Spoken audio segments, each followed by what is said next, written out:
They thought an old Vietnam veteran would be the perfect victim for another viral prank. 3 wealthy young influencers surrounded him, mocked his service, and humiliated him in front of rolling cameras, convinced no one would dare stop them. But they overlooked one thing: a quiet U.S. Marine and his loyal German Shepherd K9. What started as a cruel stunt for online fame soon uncovered a conspiracy involving powerful families, stolen homes, and a town living behind carefully crafted lies. What happened next didn't just expose a lie, it revealed the truth an entire town had been afraid to face. If you enjoy stories of loyalty, hope, and second chances, please subscribe and help us reach 1,000 subscribers. Your support helps us continue sharing stories that matter. A cool breeze rolled across Lake Michigan as afternoon sunlight settled over Havenport, where quiet streets often concealed the influence of extraordinary wealth. Havenport, Michigan, was the kind of lakeside town featured in travel magazines. Elegant waterfront estates overlooked crystal blue water, luxury yachts rested in private marinas, and carefully landscaped parks reflected a level of prosperity few communities could match. Yet beneath the postcard beauty, another reality quietly existed.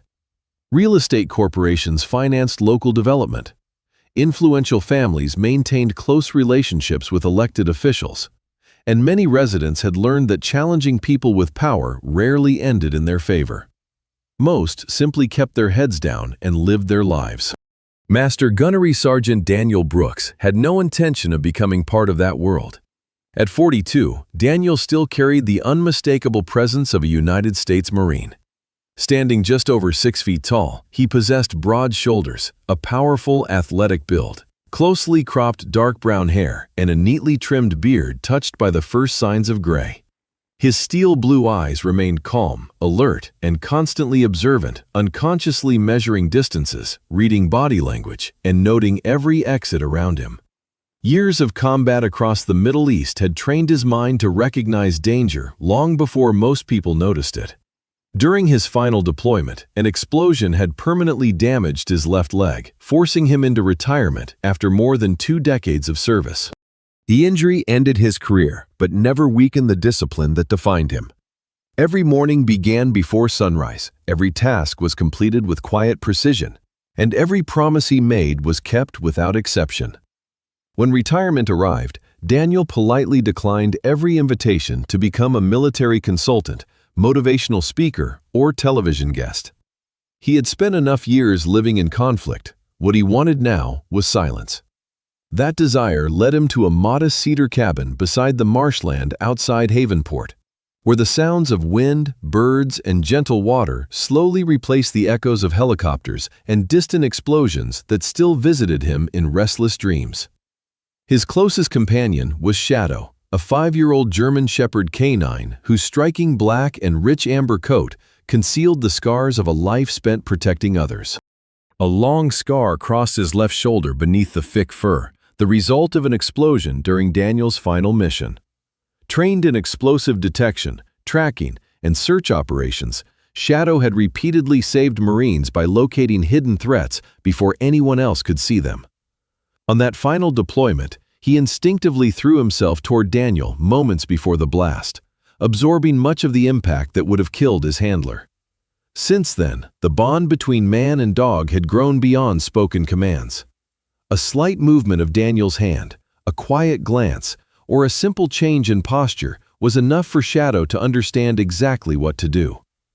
Every afternoon, they followed the same peaceful route toward Harbor Pines Park, grateful for the ordinary rhythm of a life neither of them had once believed they would ever have again. Walter Bennett was already sitting beneath the oldest oak tree in Harbor Pines Park when Daniel and Shadow arrived. At 76, Walter's body had slowed with age, but the quiet pride of a soldier had never left him. His neatly combed silver hair rested beneath a faded Army veteran cap, and the deep lines across his weathered face reflected decades of sacrifice, loss, and resilience rather than bitterness. A gunshot wound suffered during the Vietnam War had permanently weakened his right leg, leaving him dependent on a polished walnut cane that had accompanied him for nearly 50 years. After losing his wife Margaret to illness several years earlier, Walter chose not to leave Havenport. Instead, he devoted each afternoon to the same simple ritual that reminded him life was still worth appreciating. He always carried a small paper bag filled with breadcrumbs for the birds that gathered beneath the old oak tree.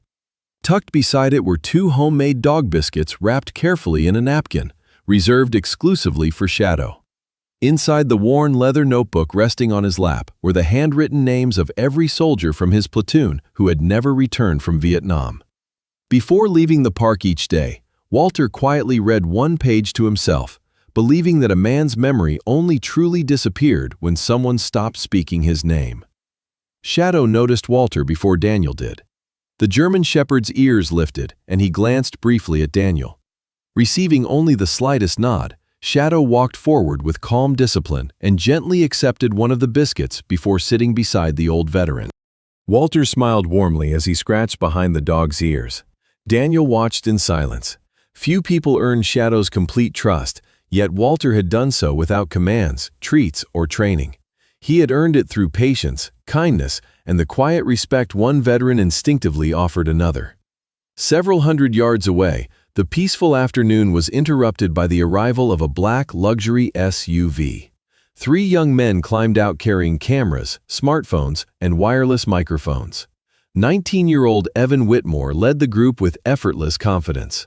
Tall, handsome, and dressed in expensive designer clothing, he was the only son of billionaire real estate developer Charles Whitmore.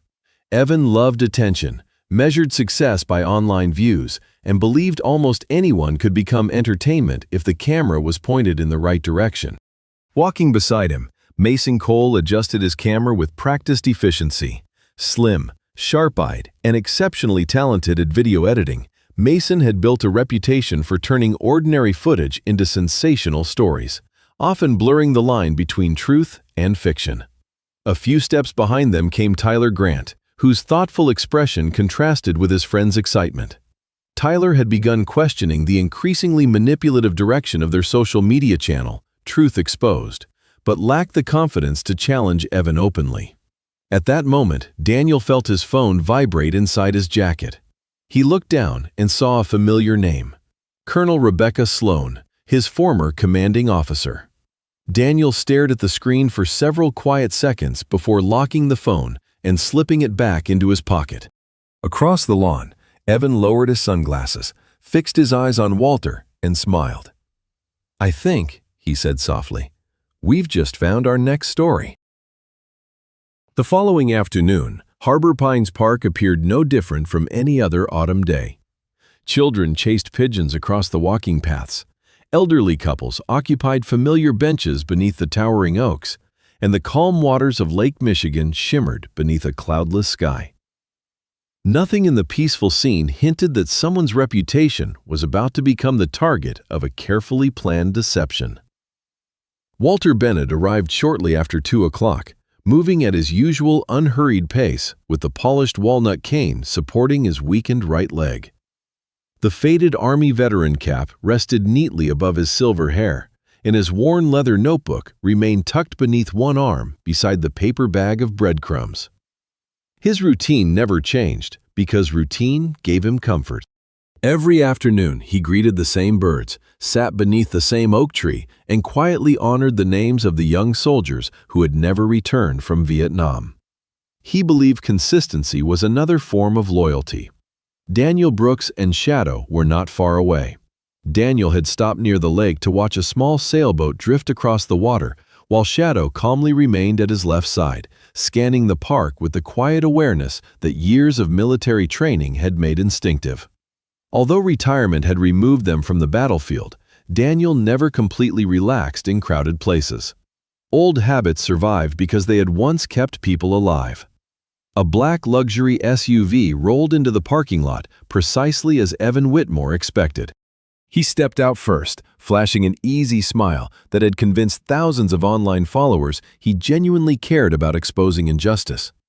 His confidence bordered on arrogance, and he enjoyed manipulating first impressions almost as much as he enjoyed watching his audience believe them. Mason Cole followed with a compact professional camera mounted on a stabilizing rig, carefully checking focus and audio levels. To Mason, every encounter existed as raw material, waiting to be edited into something more dramatic. Tyler Grant climbed out last, carrying spare batteries and quietly observing the families scattered throughout the park.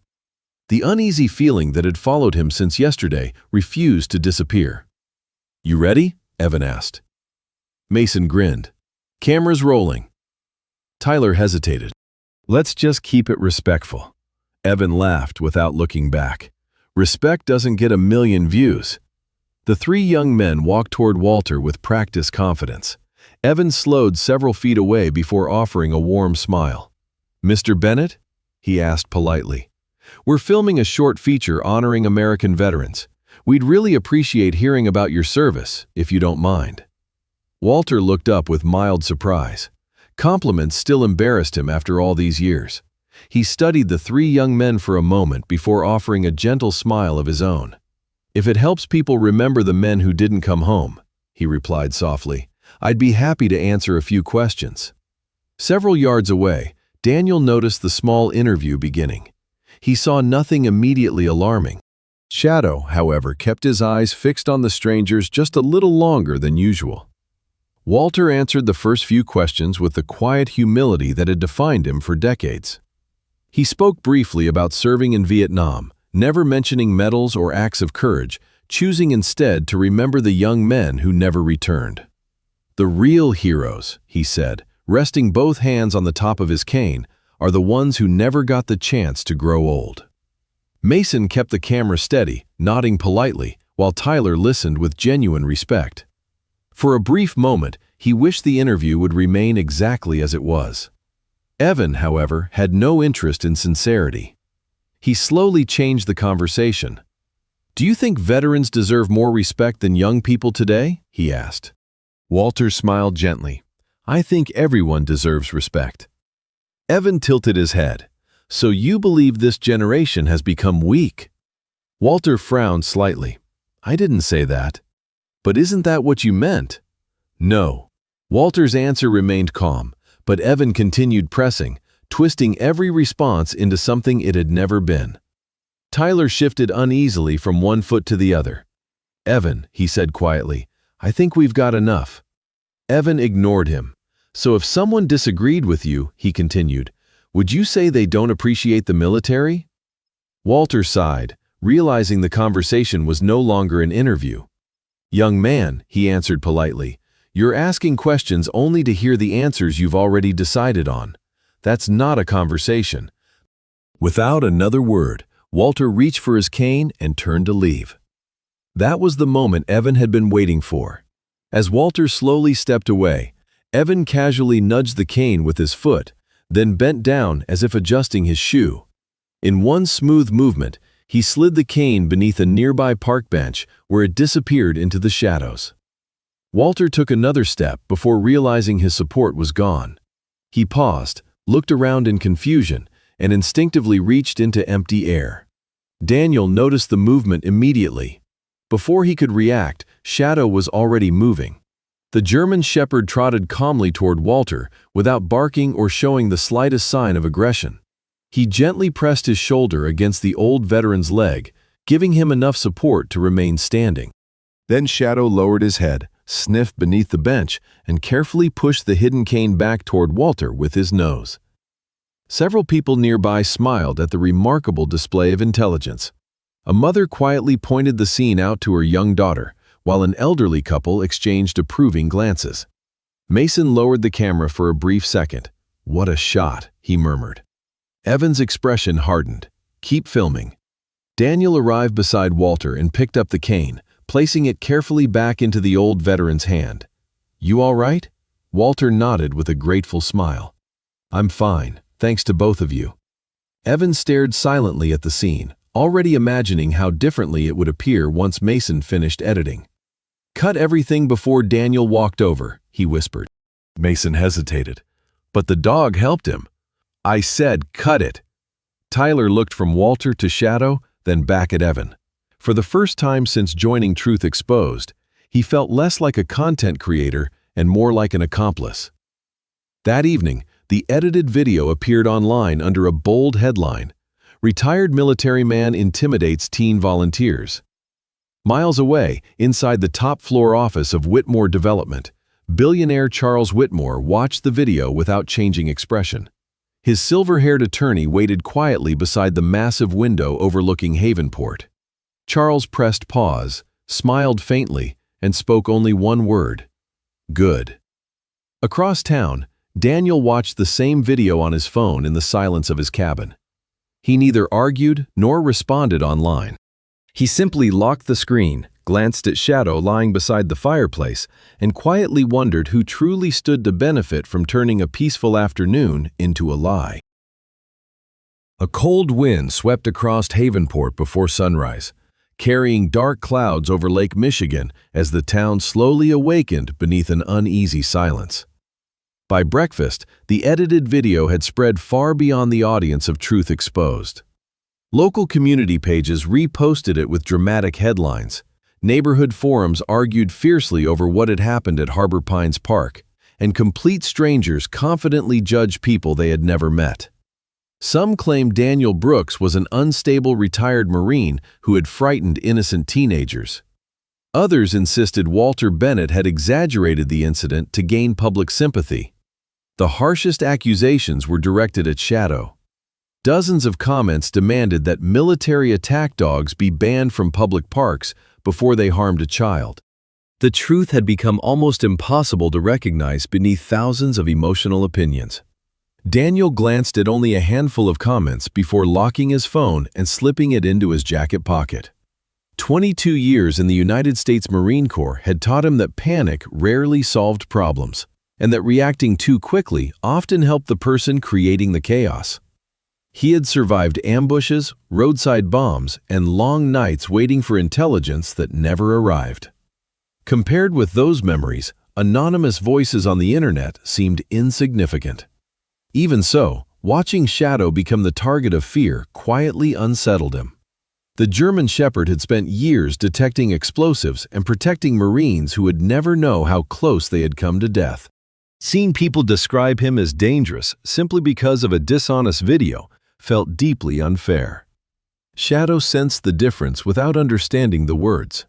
As he walked beside Daniel through downtown Havenport, maintaining perfect heel as always, people who normally greeted him with smiles now stepped aside. A father gently pulled his young daughter behind him.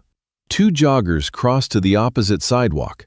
Shadow briefly looked toward Daniel, searching for guidance, but continued forward after receiving the familiar, reassuring nod that meant everything was under control. Across town, Walter Bennett experienced the consequences in a different way. The 76-year-old Army veteran slowly made his way toward Harbor Pines Park, his polished walnut cane tapping steadily against the sidewalk. Along the route, he noticed several professionally printed signs fastened to telephone poles and community bulletin boards. "Sell now. Premium offers available. Whitmore Development." Walter paused. Only yesterday he had seen one of those notices. Today there were dozens. His curiosity turned into concern when he reached the modest home of Frank Holloway, an 82-year-old Korean War veteran and retired carpenter whose weathered hands still carried the strength earned through decades of honest labor. Frank usually greeted visitors with an easy laugh, but this morning his broad shoulders seemed unusually heavy, and the smile never reached his tired blue eyes. "They came again," Frank admitted quietly after inviting Walter onto the porch. "Different suits, same offer." Walter frowned. "You told them no?" "I did." Frank looked toward Harbor Pines Park in the distance. They smiled, then reminded me that neighborhoods change when the right people decide they should. Walter remained silent for several seconds. As he continued toward the park, one unsettling thought refused to leave his mind. Perhaps the campaign against Daniel and Shadow had never been the true objective. Perhaps it was only the distraction someone needed while another plan quietly unfolded in the shadows. Tyler Grant arrived at the Truth Exposed studio later than usual, hoping the extra time would settle the uneasiness that had followed him since the interview at Harbor Pines Park. It did not. The second-floor workspace overlooked Havenport's harbor through wide glass windows, but the beautiful view felt strangely distant behind rows of computer monitors, shelves packed with hard drives, professional cameras, microphones, and lighting equipment. The room had once represented ambition and creativity. Now, it felt more like a factory where reality was reshaped until it became whatever attracted the most attention. Evan Whitmore was already celebrating. Leaning comfortably against the editing desk with an expensive coffee in one hand and his phone in the other, he watched the view counter climb higher every few seconds. The confident grin on his face grew wider with each notification. 2 million before noon, Evan said proudly. Sponsors love controversy.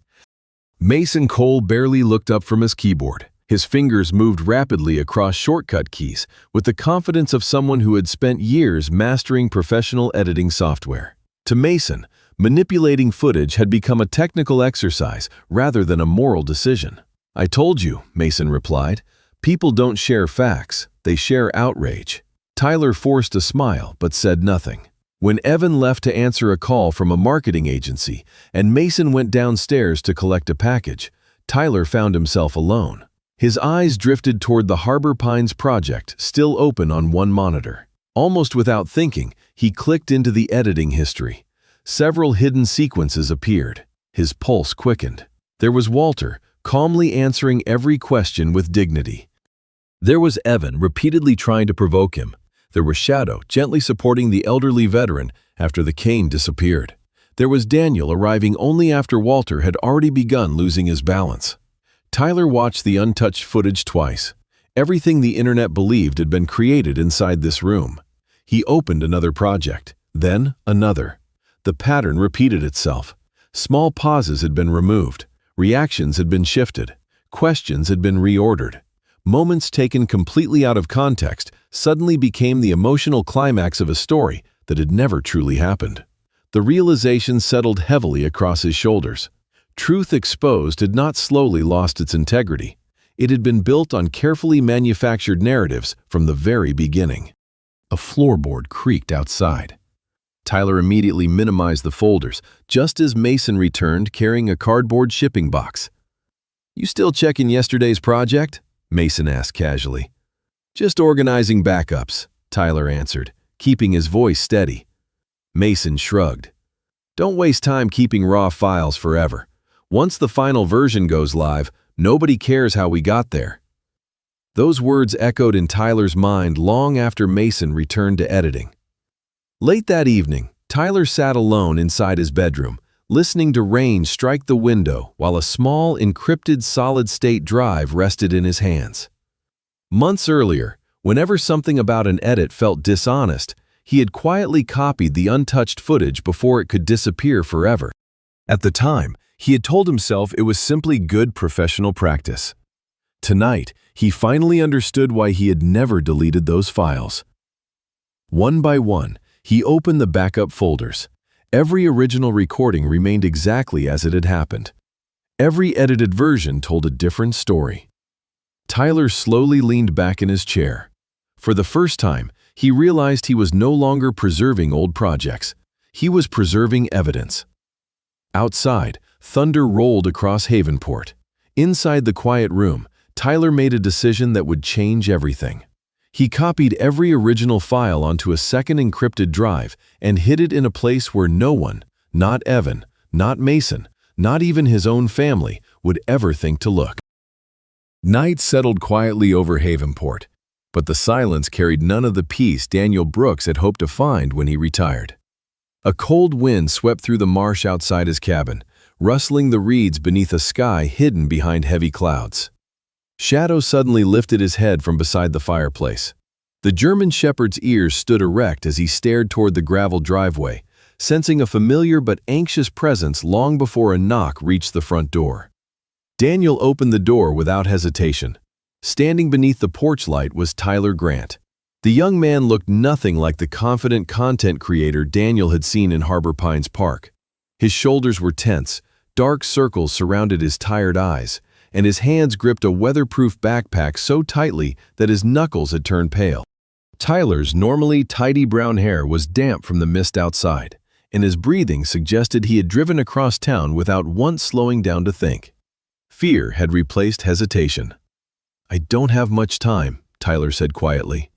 "If Evan realizes I'm gone, he'll start asking questions."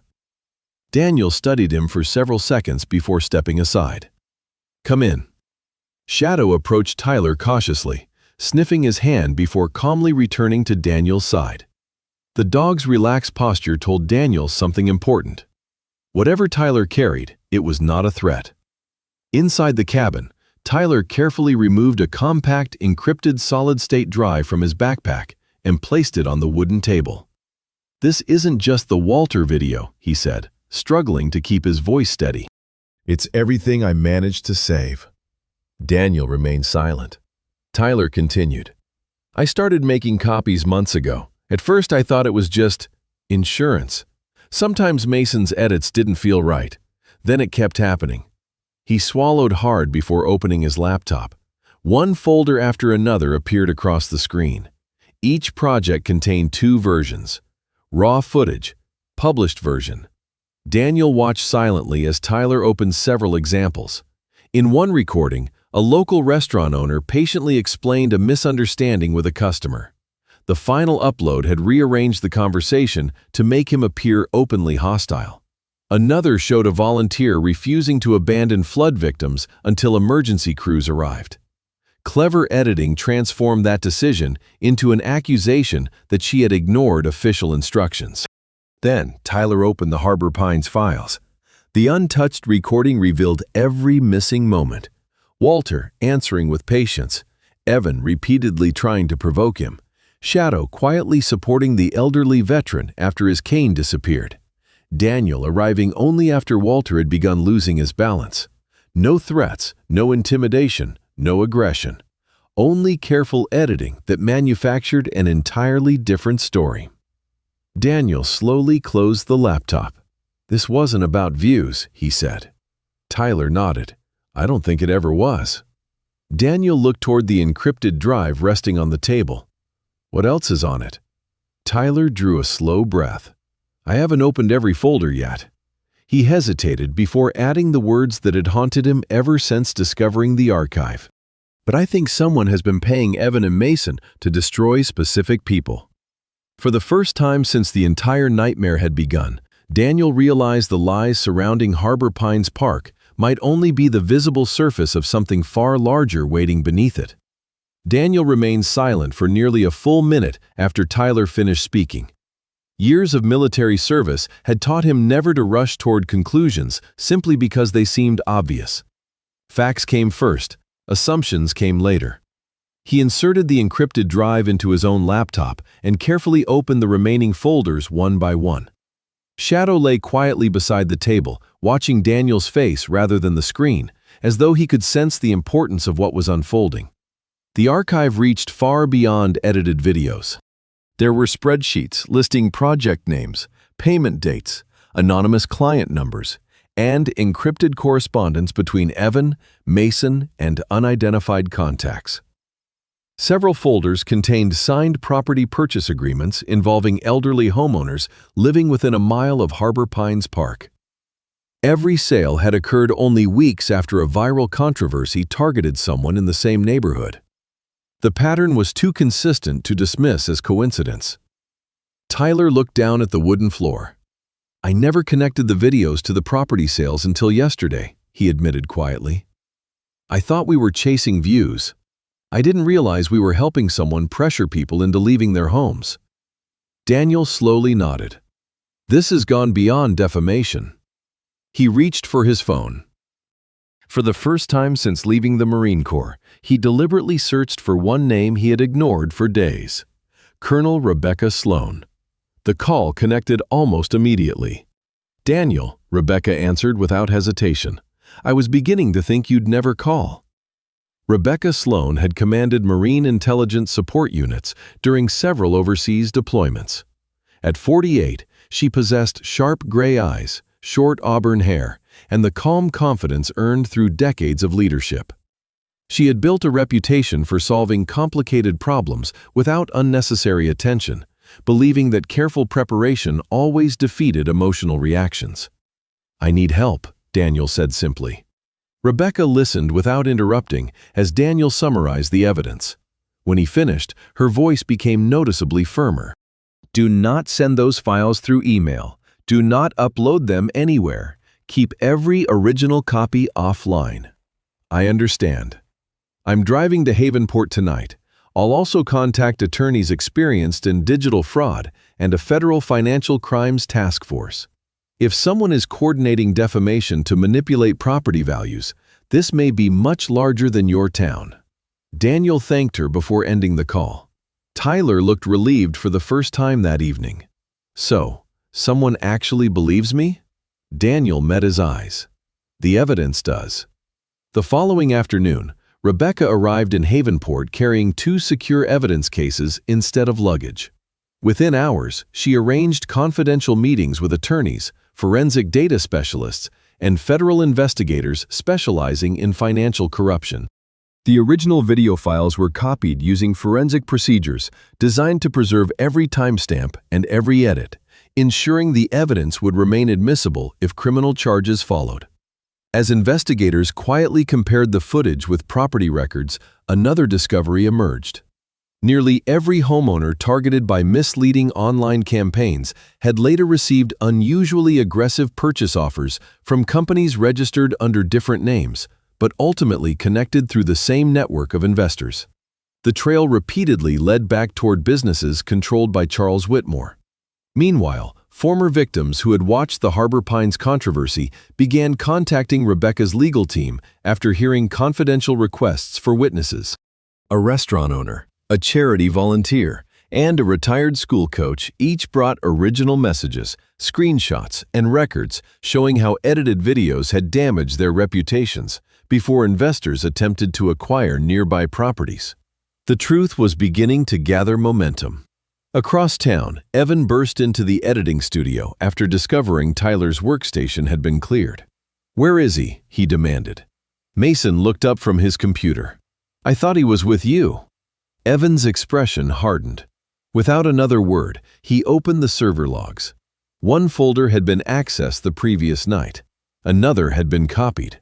For the first time since building Truth Exposed, confidence disappeared from his face. "He took something," Evan whispered. Mason immediately stood. "What do we do?" Evan stared at the monitor, realizing that deleting the remaining files would accomplish nothing if Tyler had already prepared for exactly that move. Somewhere in Havenport, the truth now existed in more than one place, and for the first time, it could no longer be erased. Morning sunlight reflected across Lake Michigan with a quiet brilliance Havenport had not witnessed in weeks. The town was beginning to breathe again, though the scars left by deception remained visible beneath its peaceful appearance. News of the federal investigation had spread quickly, replacing online rumors with courtroom headlines. People who had once judged Daniel Brooks and Walter Bennett from behind anonymous screens now found themselves questioning how easily they had accepted a carefully manufactured lie. Daniel paid little attention to any of it. His morning began as it always had. Before the town fully awakened, he walked the narrow trail behind his cabin, with Shadow moving silently beside him. The German shepherd maintained a perfect heel without a spoken command, occasionally lifting his head to study the wind drifting across the marsh. Daniel had always believed routines gave wounded minds something steady to hold on to. Even after investigators confirmed that the videos had been deliberately manipulated, he refused interviews and ignored repeated requests from national news outlets. Recognition had never been his objective. Protecting those who could not defend themselves had simply been the only choice he knew how to make. A few miles away, Tyler Grant sat alone outside the Havenport Federal Building, turning an unopened envelope over in his hands. Inside was an official notice requesting his testimony before a federal grand jury. At 20 years old, Tyler looked older than he had only a month earlier. Sleepless nights had darkened the circles beneath his thoughtful brown eyes, while the easy confidence that once followed him everywhere had disappeared. He understood that preserving the evidence had been the right decision. But he also knew he could never completely erase the role he had played in helping create the false stories that had damaged innocent lives. When Daniel arrived beside him, Tyler stood immediately. "I don't know if they'll ever forgive me," Tyler admitted. Daniel looked toward the courthouse instead of answering right away. "Forgiveness isn't something you ask people to give you," he finally said. "It's something you earn by the choices you make after your worst mistake." Tyler slowly nodded. "I'll testify." Daniel placed a reassuring hand on his shoulder. "Then tell the truth. Every part of it." Later that afternoon, investigators quietly informed Daniel that several former victims had independently come forward after learning the original recordings still existed. Each testimony strengthened the growing case against the network, responsible for manipulating public opinion. For Daniel, however, the most important victory was not taking place inside courtrooms. It was happening back in Harbor Pines Park, where neighbors who had stopped speaking to one another were beginning to exchange greetings once again, proving that trust, although fragile, could still find its way home. The legal proceedings continued for months, but long before the final rulings were announced, Havenport had already begun changing. Empty rumors gradually disappeared from neighborhood conversations, replaced by simple acts of kindness that reminded people what had been lost while fear and suspicion divided them. Families returned to Harbor Pines Park. Children once again chased ducks along the lakeshore, and the walking trails slowly filled with familiar faces that no longer crossed the street when Daniel Brooks and Shadow appeared.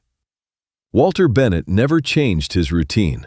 Every afternoon, the 76-year-old Army veteran carried the same paper bag filled with breadcrumbs for the birds, 2 homemade dog biscuits wrapped carefully in a napkin for Shadow, and the weathered leather notebook containing the names of every member of his platoon who had never returned from Vietnam. Time had added more wrinkles to his face and more gray to his hair, but it had never weakened the quiet promise he had made to remember his brothers. To Walter, loyalty was not measured by speeches. It was measured by consistency. On a cool October evening, Havenport organized a community gathering at Harbor Pines Park. It was intentionally modest. There were no television crews, no elaborate stage, and no political banners.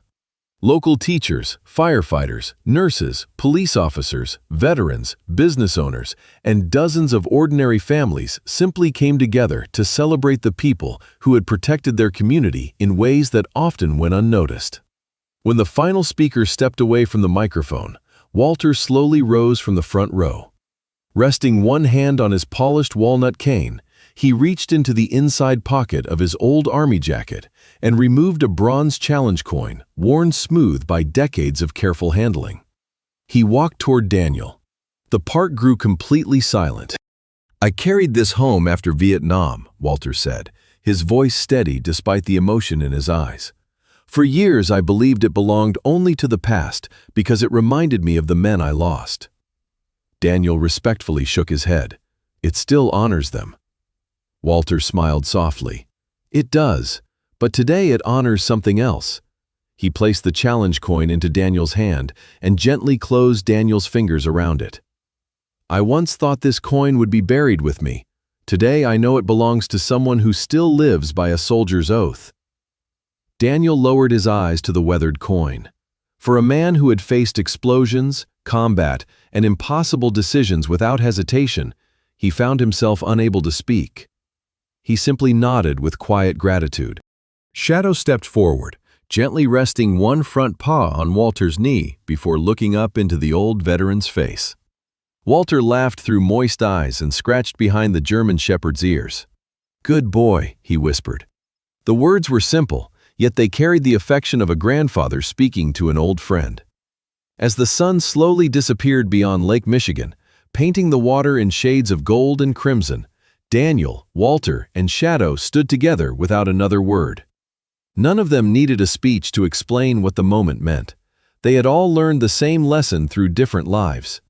Ranks eventually faded, medals gathered dust, power changed hands. But honor endured wherever ordinary people chose truth over convenience, courage over comfort, and compassion over fear. The evening breeze drifted across the lake as the three friends began their familiar walk beneath the towering oak trees. Behind them, Havenport continued with everyday life.